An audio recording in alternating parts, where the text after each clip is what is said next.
बिस्मिल्लाहिर्रहमानिर्रहीम। अस्सलाम वालेकुम। मेरा नाम सबीन शहबाज और आप मेरा यूट्यूब चैनल देख रहे हैं। नाज़रीन, आज के इस व्लॉग में दो अहम चीज़ें हैं जिस पर बात करेंगे। एक तो आफिया सिद्दीकी का मामला जो है वो अब गवर्नमेंट लग ये रहा था कि शायद उस मामले पर सीरियस है, लेकिन वज़ीर ख़ारजा इसहाक़ डार का एक बयान सामने आया है और उस बयान ने बहुत से सवालात को जन्म दिया है। गुज़िश्ता हफ्ते इस्लामाबाद हाई कोर्ट के जस्टिस सरदार एजाज इसहाक़ खान ने वफाकी काबीना बशमूल वज़ीर-ए-आज़म को तौहीन अदालत जो कि नोटिस जो है वो जारी किए थे। वो कंटेम्प्ट की कार्रवाई जो है वो चलनी थी, लेकिन वो मुअत्तल हो गई। उसके बाद फिर वज़ीर ख़ारजा साहब का एक बयान ऐसा है जो सामने आया और उस बयान ने बहुत से सवालात को अब जन्म दिया है। बयान कौन सा है और क्या कुछ उसमें कहा है, उसकी तफसीलात भी आपके सामने रखूंगी। दूसरा, इमरान खान ने, आपको याद होगा कि इमरान खान ने 9 में मुकदमात में जो है वो जमानत लाहौर हाई कोर्ट से खारिज इमरान खान की हुई थी। अभी दरखास्तें थी, उसमें जमानत खारिज हुई थी। इमरान खान ने उन दरखास्तों के खारिज होने पर सुप्रीम कोर्ट से रुजू किया है। सलमान सफदर के जरिए सुप्रीम कोर्ट में दरखास्त जो है वो दायर की है। उस पर जो है उस पर भी बात करते हैं कि क्या ग्राउंड जो है वो रखे गए हैं और क्या नए सवाल जो है वो इमरान खान ने अपनी दरखास्त में उठाए हैं। लेकिन व्लॉग के बाकायदा आगाज़ से पहले गुजारिश है कि अगर चैनल आपने अभी तक सब्सक्राइब नहीं किया तो उसको सब्सक्राइब कर लीजिए और कमेंट सेक्शन में अपनी कीमती राय से जरूर आगाह किया कीजिए। नाज़रीन, इमरान खान गुज़िश्ता हफ्ते लाहौर हाई कोर्ट की अदालत ने इमरान खान की 9 मई मुकदमात में जो जमानत है उसको खारिज किया था। इमरान खान ने जमानत की जो दरखास्त है वो खारिज होने पर आज सुप्रीम कोर्ट ऑफ पाकिस्तान से रुजू किया है और सलमान सफदर के जरिए इमरान खान ने सुप्रीम कोर्ट से रुजू किया है और इन जो लाहौर हाई कोर्ट की जमानत खारिज होने का जो फैसला है उसको सुप्रीम कोर्ट में चैलेंज किया। इमरान खान ने इस फैसले में जो है वो ये कहा है कि एफआईआर में सबूत का फकदान है। 9 में वाकयात में मुआवनत का इल्जाम बेबुनियाद है और बानी पीटीआई का नए विरासत में होने की वजह से जुर्म में होना, मुलविस होना जो है वो नामुमकिन है। अच्छा, यहाँ पर एक ये पॉइंट है और अगर आप 3 दिन पहले जो फैसला आया है, रात की तारीखी में एक और फैसला जो आया था, अगर आप उन दोनों का कंपैरिजन करें तो मिलती जुलती चीजें हैं। शाह महमूद कुरैशी को सिर्फ इस ग्राउंड पर जो है वो जमानत दी गई कि शाह महमूद कुरैशी उस वक्त लाहौर में मौजूद नहीं थे, लेकिन इमरान खान को उस बेस पर सजा दी गई, उस बेस पर जमानत खारिज की गई कि इमरान खान की वजह से वो सारा कुछ रहा था। हालांकि इमरान खान उस वक्त रावलपिंडी की नैब इस्लामाबाद में, जो कि अपारा में उसका ऑफिस है, वहां पर जो है वो तैनात थे। इमरान खान वहां पर जो है वो ज़ेर हिरासत थे, वहां पर इमरान खान की रिमांड आप कह लीजिए कि चल रहा था। उसी दिन इमरान खान गिरफ्तार हुए थे। तो इमरान खान ने अपनी दरखास्त में इस पॉइंट को भी उठाया है कि 9 मई के जो वाकयात है उसमें जो मुआवनत है इमरान खान ने सहूलतकारी कह लीजिए, मुआवनत कह लीजिए, वो नहीं कर सकते क्योंकि वो नैब की हिरासत में थे।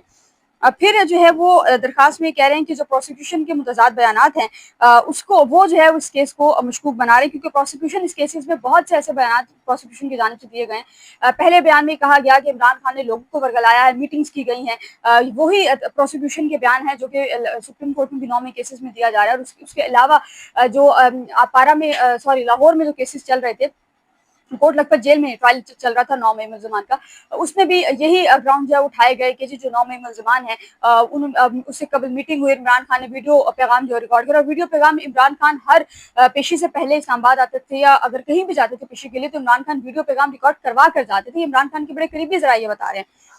फिर ये कह रहे हैं कि जी पुलिस ने 5 माह तक गिरफ्तारी से गुरेज किया, बदनीयती जो है उससे बाज है, पानी पीटे के खिलाफ सबूत नाकाफी हैं और दीगर मुलजमान को जमानत मिल चुकी है, बशमूल शाह महमूद कुरैशी और बहुत से लोग हैं जिनको जो है वो बरी किया गया इन मुकदमात से। और ये कहा जा रहा है कि पुलिस की ताखिरी जो बयानात हैं वो नाकाबिल एतबार हैं और जमानत का हक जो बनता है सियासी दुश्मनी की बुनियाद पर मुकदमा दर्ज और आईनी हुकूक की जो खिलाफवर्जी है वो की जा रही है। बहरहाल अब ये दरखास्तें इमरान खान की जानिब से दायर की गई हैं। अब सुप्रीम कोर्ट की इस वक्त छुट्टियां चल रही हैं और छुट्टियों के बाद फिर ये केस जो है वो समाअत के लिए मुकर्रर हुआ तो फिर जो है वो समाअत के लिए मुकर्रर हो सकता है। और मुमकिन यही है कि अगर इस केस को तो ये केस आईनी बेंच में जाएगा और आईनी बेंच को लीड करें जस्टिस समीउद्दीन खान साहब। वो केस ये सुने या ना सुने, लेकिन जस्टिस समीउद्दीन खान साहब जो हैं वो इस केस को उम्मीद यही है कि वही इस केस को जो है वो लीड करेंगे, इस केस का जो बेंच है उसको लीड करेंगे ना। दूसरा, आफिया सिद्दीकी का केस आपके सामने है। आफिया सिद्दीकी के केस में पिछले हफ्ते जो है वो बड़ी डेवलपमेंट्स हुई, बड़ी एक्टिवली तमाम अदालतों ने जो है उसको देखा। हाई कोर्ट ने खास तौर पर सरदार एजाज इसहाक़ खान ने जो है वो आफिया सिद्दीकी केस पर वफाकी काबीना बशमूल वज़ीर-ए-आज़म जो है उनको शोकाज नोटिस जो है वो जारी किए थे तौहीन अदालत के।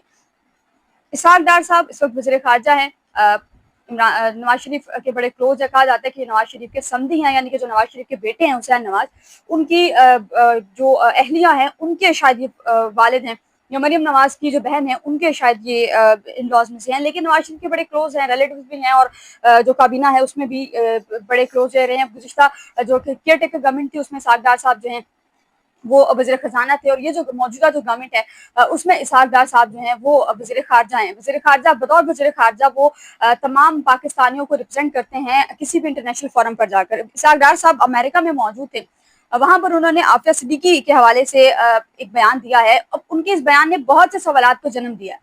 عافیہ صدیقی کو گرفتار کیا گیا، ان کی جو گرفتاری ہے وہ ناحق ہے. کیسز مختلف عدالتوں میں چل رہے ہیں، انٹرنیشنل کورٹس میں بھی چل رہے ہیں، اسلام آباد ہائی کورٹ میں بھی اس وقت تک جو کیسز ہیں وہ چل رہے ہیں. توہین عدالت کے نوٹسز جو ہے وہ کرنے تھے، لیکن پھر وہ کارروائی آپ کو بتایا تھا کہ رک گئی تھی، اور کہا یہ گیا تھا کہ جو کابینہ ہے نوٹسز کر نہیں سکتے، اگر کرنے ہیں تو اس کے لیے تھوڑا سا ڈیلے جو ہے وہ آئے گا. جو ڈیلے نیچرل ہے، لیگلی جو ہے وہ اس چیز کی ضرورت ہوتی ہے کہ اس کو اتنا ٹائم دیا جائے. اسحاق ڈار صاحب امریکہ میں موجود ہے، اور انہوں نے یہ کہا ہے کہ امریکہ میں وہ خاتون کو انٹرویو دے رہے ہیں. اس خاتون کو انٹرویو میں وہ کہہ رہے ہیں کہ میں سمجھتا ہوں کہ ہمیں کسی بھی چیز کی پر تنقید نہیں کرنی چاہیے. مثلا اگر میں یہ کہوں کہ عافیہ صدیقی دہائیوں سے یہاں موجود ہے تو خدا جانے کہ کب تک رہیں گی، تو میں سمجھتا ہوں کہ غیر منصفانہ ہوگا. اگر آپ قانون کے مطابق عمل اس نتیجے پر پہنچا ہے تو یہ ایک یکساں طور لاگو ہوتا ہے، کیونکہ لہٰذا کوئی جو ہے وہ استثنا قانون سے کسی صورت کسی کو نہیں ہے.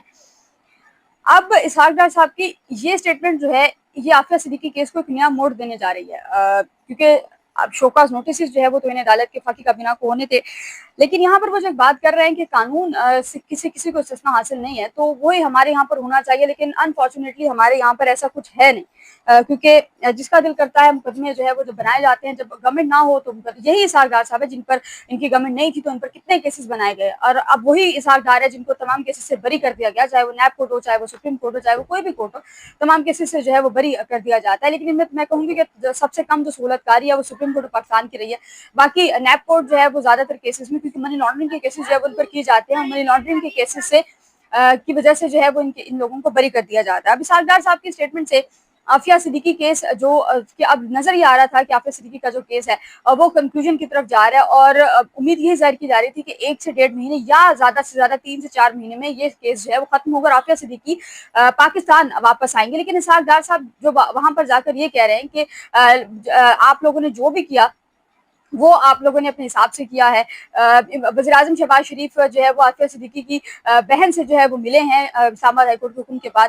اسلام آباد ہائی کورٹ نے جب نوٹسز جاری کرتے ہیں توہین عدالت کے، اس کے بعد وزیر اعظم ملے، انہوں نے کہا کہ جی ہم ہر فورم استعمال کریں گے عافیہ کو لانے کے. لیکن ان کے اس وزیر خارجہ کے اس بیان کے بعد شہباز شریف کے تمام تر دعوے، اسلام آباد ہائی کورٹ کی تمام تر کاوش، دیگر عدالتوں کی جتنی بھی کوششیں ہیں، جتنے بھی نوٹسز ہیں، وہ تمام کے تمام جو ہیں وہ اب ہمیں ختم ہوتے ہوئے نظر آ رہے ہیں. وزیر خارجہ کا یہ بلنڈر ہے، میں اس کو کہوں گی ایک بہت بڑا بلنڈر ہے کہ ایک مطلب وزیر خارجہ ہے آپ انٹرنیشنل جو فورمز پر پاکستان کو ریپرزینٹ کرتے ہیں اور سمجھدار انسان ہے، یہ نہیں کہہ سکتے کہ آپ کو بے وقوف ہے، لیکن اس کے باوجود اس قسم کی فضول حرکتیں جو ہیں، اس قسم کے فضول بیان جو ہیں، یہ مستقبل میں پاکستان پر کس قسم کا امپیکٹ ڈالیں گے، اور خاص طور پر عافیہ صدیقی اور عافیہ صدیقی کے بچوں پر کیسا امپیکٹ جو ہے وہ آئے گا آنے والے دنوں میں. اس کے جو اثرات ہیں وہ آپ کو واضح طور پر اسحاق ڈار کے اس بیان کے بعد جو ہے وہ نظر آئیں گے. ناظرین، میں نے آپ کو یاد ہوگا کہ 2-3 دن پہلے شاید اتوار کے روز ویلاگ میں یہ کہا تھا کہ عمران خان کی رہائی کے حوالے سے اگلے ہفتے ایک اہم خبر جو ہے وہ آ سکتی ہے. توشہ خانہ 2 کی سماعت عمران خان کے اس پر جاری ہے، اور اڈیالہ جیل میں کی سماعت ہوتی ہے. اس سماعت میں بھی آج کچھ خاص نہیں ہو سکا. اب یہ ہے کہ نیکسٹ ویک میں ہوپ فلی کے کچھ عمران خان کی زمان کے، لیکن آج یہ جو درخواستیں دائر ہوئی ہیں، یہ آپ کہہ سکتے ہیں کہ عمران خان کو رہائی مل سکتی ہے ان درخواستوں کے بعد. آج کے لیے اتنے، ہم اپنے دعا میں یاد کرنا، بہت خیال رکھے گا. اللہ حافظ.